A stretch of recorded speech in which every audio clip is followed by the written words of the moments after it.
Наместо во прв ред како досега, првообвинетиот Љупчо Палевски Палчо го седна на последниот ред во судницата поради безбедносни причини.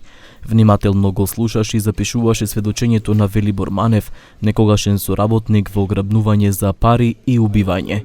Палчо имал листа со пегирани лица кои требало да бидат грабнати, чувани во длабока дупка кај Велес, додека семејството не даде пари за откуп.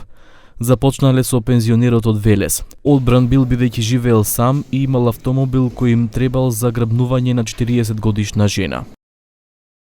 Палчо веднаш му испука куршум во слепочницата. Јас останав без зборови, скокнав од местото и излегов надвор од шумичката.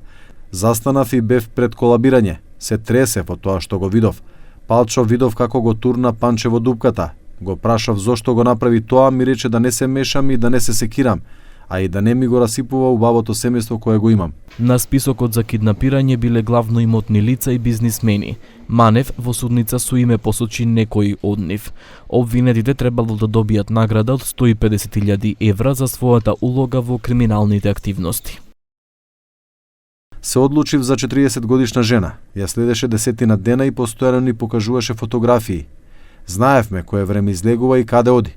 Не знам дали фотографиите беа фотошопирани. По 3 неуспешни обиди ја грабнавме.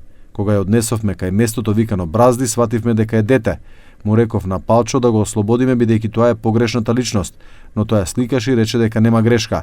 Сликите ќе ги праќаше на родителите за да бара пари и ни рече дека сумата како награда ќе биде помала. Се свртев кон лозјата, а тој преку перниче ја уби.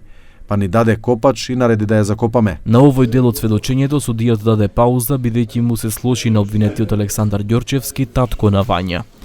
Манев негираше дека Ѓорчевски бил вмешан, тврдејќи дека го посочил под притисок од полицијата за да престане тортурата врз него. Поради разликите во исказите, обвинителството побара во судница да се прочитаат двете претходни изјави на Манев дадени во полиција и обвинителство.